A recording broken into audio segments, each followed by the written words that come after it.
Our studio here. Chriselda, good evening. Okay, the National Prosecuting Authority, what's their rationale for dropping these charges? There's huge public interest, public anger in some quarters, I would suggest. Why are they dropping the charges? Well, that's right, Stephen. Well, we first saw with the letter that was sent by the National Prosecuting Authority to Duduzane Zuma's lawyers yesterday that they were going to drop the charges today.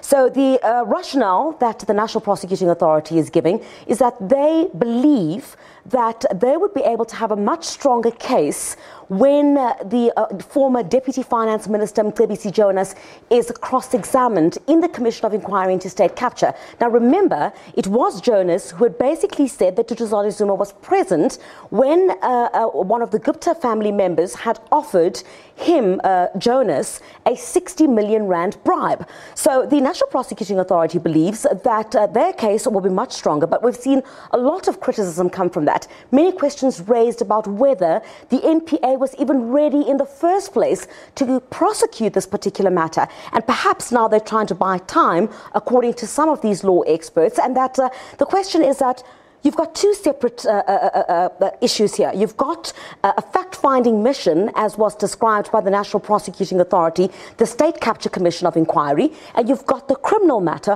Why then, some of the experts say, not proceed with the criminal case that you believe you have against Duduzane Zuma as the Commission of Inquiry into State Capture continues? So the belief out there, from some at least, is that the NPA had jumped the gun in charging Duduzane Zuma with corruption. So, in other words, it seems at the moment, I mean, we don't have chapter and verse on this yet, and we'll need to wait for judges to make a decision. It looks like another day of criticism for the National Prosecuting Authority, despite all the changes that we've seen. Absolutely, and I think that's going to be a tough task. I was listening to one of the commentators this morning who said Shamila Batoyi, who is now taking over from the National Prosecuting Authority in a couple of days' time, has the mammoth task of changing, no matter which way you look at it. If we look at the number of cases where the NPA has been criticised, she would need to change the public's perception about this all-important institution and also raise morale within the National Prosecuting Authority, of which we heard during those much important interviews that basically the morale itself was quite low. So she has a mammoth task. And I mean, this recent case with the National Prosecuting Authority now provisionally withdrawing these charges against Duduzane Zuma does not augur well. Okay, so you were able to be with Duduzane in both his court appearances today. Then afterwards, he went back home with his father, former President Jacob Zuma.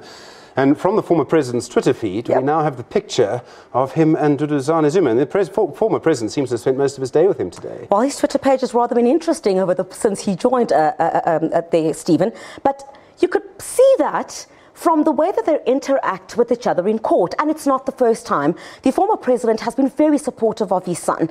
If you looked at the visuals that we had in our package just a little bit earlier on, you could see as the former president was chatting on the phone, he handed the phone over to his son, who then handed it back to him after he spoke to, I don't know who was on the other side of the line. Surely. Probably a relative or somebody close who was saying, be strong, I don't know. But certainly he really showed, you see that father-son relationship, almost son, everything is going to be okay kind of relationship, and he's been absolutely supportive. And every time he sits very close to his father, and you could see that the former president is nothing but there to show that he's a father to someone who's facing these charges. Chriselda Lewis, thank you very much indeed. Really do appreciate you coming in.